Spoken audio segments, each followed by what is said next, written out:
Yeah, this is getting just a bit ridiculous. I think it's been approximately a year and 1 month since I've washed my car. Obviously not a priority for me, but this is definitely becoming a problem. Like, for instance, I couldn't see out of my back window. I think it's starting to become a safety hazard.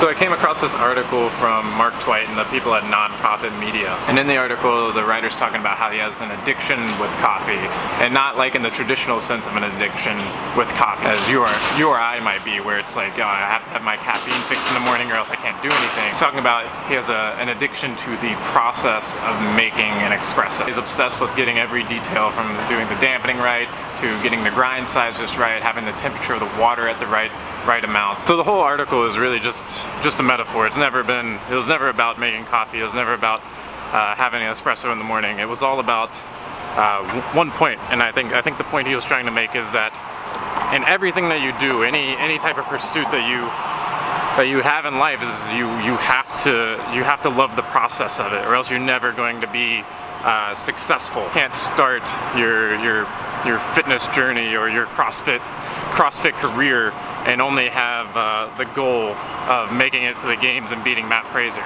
or else every training session and everything that you do inside the gym is going to be pretty disappointing, right? You have to thoroughly just enjoy the day in, day out. Being able to look at your Amanda time whenever you first started CrossFitting, and now looking at it current day and being able to see the difference and where you've progressed and where you've done better.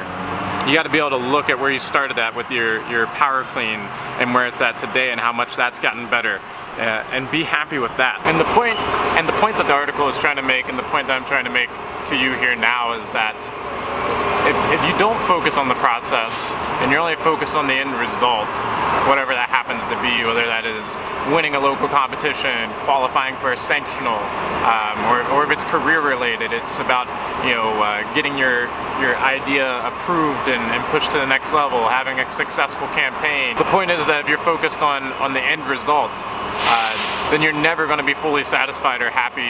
It's super easy to get caught up in the idea of competing, especially this time of year, right after the Open. With the leaderboard, you have this direct measuring stick of where you're at with everybody else in the world, so it's very, very hard to not focus on the end result. And I hope that's the thing that you guys take away from this, is focus on the process. Stop idealizing what the end result is, because no matter what your goal is, what you hope to accomplish is, no matter what that is, once you achieve it or if you don't achieve it, things keep on keeping on, right? Like, the world doesn't end if you don't win that local competition. The world doesn't end if you fall short of what your expectation was for a given workout. The only thing that you have that you can trust is going to be there day in, day out is your individual effort in the process, being focused on the here and now. I think the best point that the article makes comes towards the end of it, and what he says is that people quit things whenever they realize that their expectations for the outcomes are mismatched with the actual reality of the outcome. Meaning that